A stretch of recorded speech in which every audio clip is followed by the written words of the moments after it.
आज कैबिनेट में सबसे पहले माननीय मुख्यमंत्री जी ने यशस्वी प्रधानमंत्री जी और केंद्र सरकार के 11 वर्ष पूरे होने पर एक प्रस्ताव पारित करके मुख्यमंत्री जी को और सभी कैबिनेट के मंत्रियों को बधाई दी और साथ ही एक प्रस्ताव भी पारित किया गया केंद्र सरकार के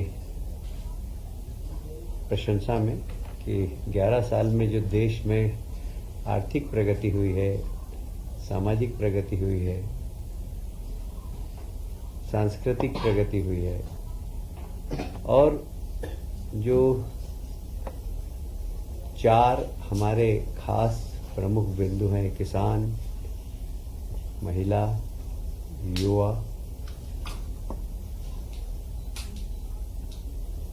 इन चारों के लिए जो योजनाएं बनी उसका क्रियान्वयन हुआ अंतिम तक, उसके लिए भी प्रधानमंत्री जी को बधाई दी है।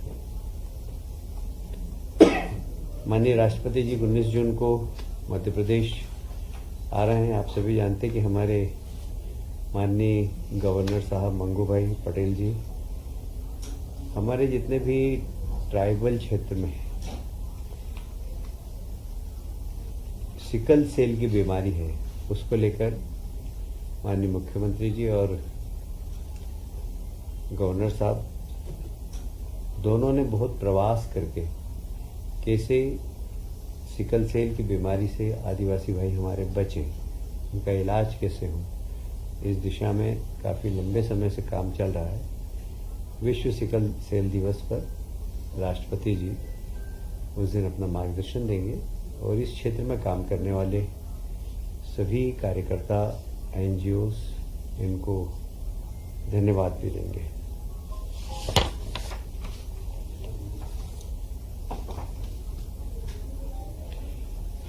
माननीय मुख्यमंत्री जी ने अपने कैबिनेट के प्रारंभ उद्बोधन में स्पिरिचुअल एंड वेलनेस समिट जो उज्जैन में संपन्न हुई है उसके बारे में पूरी जानकारी दी और पूरी कैबिनेट ने तालियां बजाकर उनको बधाई भी दी है, क्योंकि उसमें काफ़ी साधु संत और केरल से काफ़ी आयुर्वेद के क्षेत्र में काम करने वाले लोग आए थे। विशेषकर स्वामी चिदानंद जी सरस्वती आप सभी जानते हैं, आध्यात्मिक गुरु हैं और हरिद्वार में गंगा आरती बहुत लंबे समय से वो करते आ रहे हैं। उन्होंने भी 2 स्थान पर अपनी रुचि दिखाई है। बाकी केरल से आए लोगों ने भी अपनी रुचि दिखाई है। मुझे लगता है कि वेलनेस सेंटर, व्यक्ति बीमार हो उसके पहले ही उसको एक स्वस्थ रखना, ये भी सरकार की जवाबदारी है और इसको हमारे मुख्यमंत्री जी ने अपनी जवाबदारी समझकर प्रदेश में वेलनेस सेंटर हो, लोग आध्यात्मिक रूप से भी मजबूत हो, इसलिए आध्यात्मिक गुरुओं को ही बुलाया। प्राणायाम, योगा, ये सब का वो लाभ ले सकें और अपने जीवन को सार्थक कर सकें। ये मध्य प्रदेश में इस प्रकार की पहली समिट थी और इसमें पहली समिट में भी काफ़ी बड़ी सफलता मिली है। हमें लगता है कि सिंहस्थ के पहले कुछ हमारे वेलनेस सेंटर और आध्यात्मिक रूप से लोगों को ट्रेनिंग देने वाले सेंटर मध्य प्रदेश में खुलेंगे। ये मध्य प्रदेश का पहला प्रयास था और बड़ी अच्छी सफलता मिली है। माननीय मुख्यमंत्री जी ने सभी माननीय मंत्रियों को आगाह किया कि आने वाले वर्षाकाल में अपने अपने क्षेत्र, अपने अपने विभाग में जो भी चेतावनी है, जो चुनौतियां हैं, उसकी तैयारी अभी से करें। जैसे नगर निगम, नगर पालिकाएं पुराने नाले साफ करें, ग्रामीण क्षेत्र के अंदर जो तालाबों के कैचमेंट एरिया उनकी सफाई करें, उनको चैनलाइज करें। ये सब माननीय मुख्यमंत्री जी ने सभी माननीय मंत्री जी को निर्देश दिए हैं कि वर्षा काल में जो भी हमारी विभाग की जवाबदारी है उसका निर्वहन पहले से सब लोग करें। स्थानांतरण की तारीख 17 जून तक बढ़ाई गई है। मैं उसके विरोध में था। और सब मंत्रियों का आग्रह था, तो सभी डिपार्टमेंट। एक्चुअल में क्या हुआ कि शिक्षा विभाग में जो उनका क्या बोलते हैं पोर्टल वो तैयार नहीं हो पाया था, तो शिक्षा विभाग के कारण बाकी विभागों को लिबर्टी मिल गई। उसमें एक बहुत बड़ा निर्णय आज लिया है मुख्यमंत्री मजरा टोला सड़क योजना। ये मध्य प्रदेश के दूरस्थ गांव, विशेषकर हमारे आदिवासी भाइयों के लिए बहुत ही क्रांतिकारी योजना है ये। इसमें छोटे छोटे मजरे टोले, क्योंकि प्रधानमंत्री सड़क योजना से 500 की जनसंख्या वाले गांव तक ही प्रधानमंत्री सड़क बन रही, पर आदिवासी भाई हमारे बहुत छोटी छोटी जगह रहते हैं। 15 मकान हैं, 20 मकान हैं, फली मजरे टोले, यहाँ भी सड़क पहुँचे। तो एक महती योजना आज हमारे प्रहलाद पटेल जी ने कैबिनेट में रखी और माननीय मुख्यमंत्री जी ने उसमें कहा है कि सब अपने अपने क्षेत्र के अंदर इस प्रकार के क्षेत्रों को, इस प्रकार के गांवों को चिन्हित करें। और जैसे मेरे विधानसभा में एक भी नहीं है पर हाँ, नाम यही है इसका मुख्यमंत्री मजरा टोला सड़क योजना। ये जो हमारे दूर गांव रहते हैं ना, जो उन पे पहुंच मार्ग नहीं है, तो इसका सर्वाधिक लाभ अगर किसी को मिलेगा तो हमारे आदिवासी भाइयों को मिलेगा। और ये बहुत बड़ी योजना है। इसमें ऐसा अनुमान है कि लगभग 3,900, क्योंकि हमने 30,900 किलोमीटर सड़कें बनेगी और इसमें 21,630 करोड़ की सैद्धांतिक स्वीकृति आज मिली है। इसके नाम से वही होंगे जो मुख्यमंत्री प्रधानमंत्री सड़क योजना के हैं, वही नाम से होंगे। इसमें टार रोड भी बनेगी और लेवल देखकर अगर आवश्यकता पड़ी तो वहाँ पर सीमेंट की सड़कें भी बनेगी। तो सीसी रोड भी बनेगी और टार रोड भी बनेगी।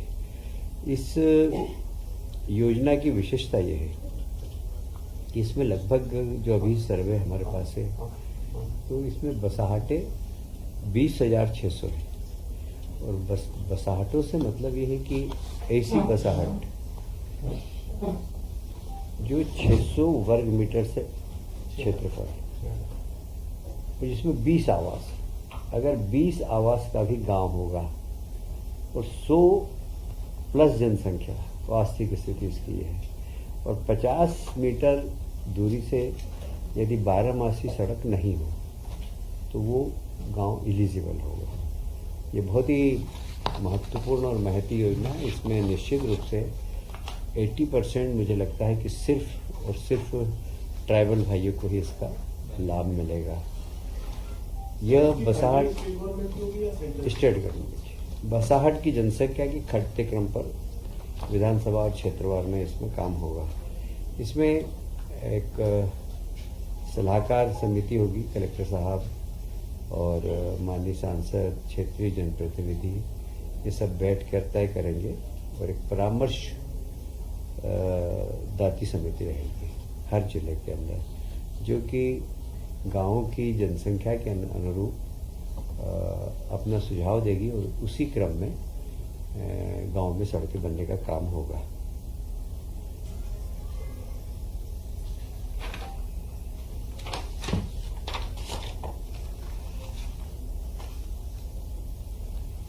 आज एक और निर्णय जो हुआ है उसमें केंद्र सरकार को धन्यवाद दिया गया है कि जैसे माननीय प्रधानमंत्री जी हमेशा महिला सशक्तिकरण की बात करते हैं, तो केंद्र से हमें महिला सशक्तिकरण के लिए काफ़ी सहयोग मिलता है। अभी फिर 4 वर्किंग वुमेन हॉस्टल के लिए हमें पैसे प्राप्त हुए हैं और लगभग 40 करोड़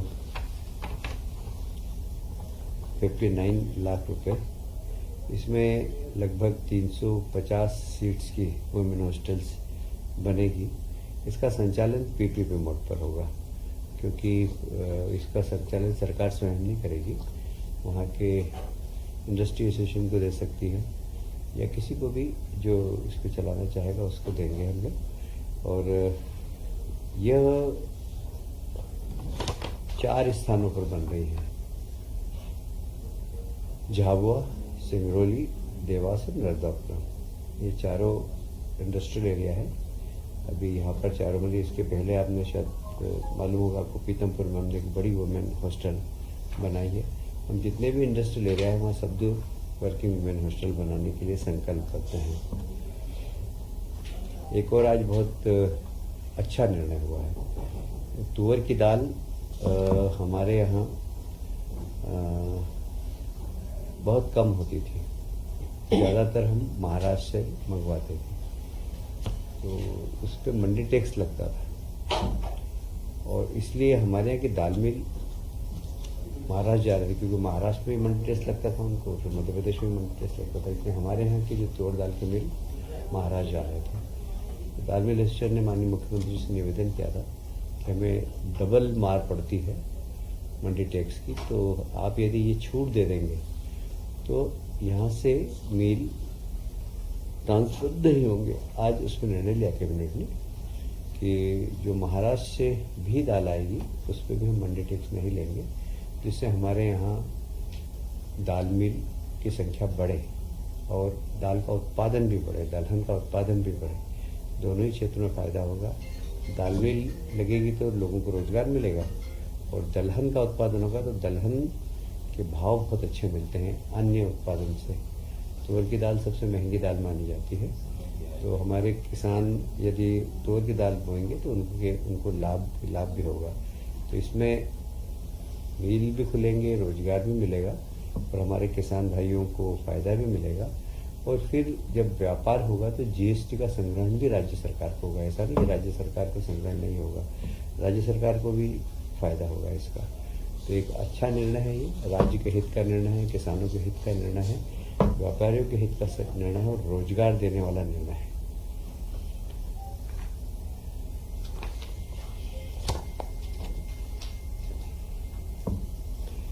आज कैबिनेट ने एक और निर्णय लिया है, जिला विकास सलाहकार समिति, क्योंकि डेवलपमेंट ही मुख्य आधार होता है और माननीय प्रधानमंत्री जी का सपना है कि जब 100 साल देश के पूरे हों तो विकसित भारत, विकसित प्रदेश और विकसित जिले बने।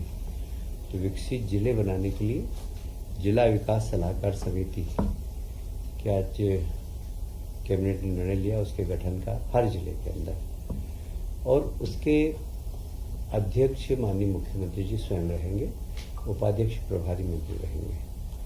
और इसलिए जब मुख्यमंत्री जी जब किसी समिति के अध्यक्ष बन जाते तो अपने आप ही वो समिति बड़ी महत्वपूर्ण हो जाती है। इसका जो उद्देश्य वो यही है कि जिले के विकास का रोड मैप तैयार करना।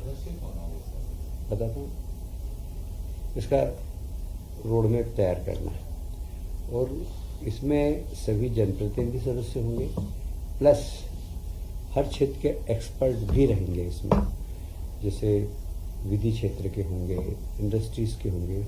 और प्रभारी मंत्री चाहेंगे यदि जैसे हमें सोलर सिटी के बारे में बात करनी है तो हम सोलर के विशेषज्ञ जो होंगे उनको भी इस कमेटी में उस दिन की बैठक में बुला सकेंगे। यदि हमें जिले में उद्योग के विकास की बात करनी हो तो उद्योग से एक्सपर्ट लोगों को भी हम बुला सकेंगे।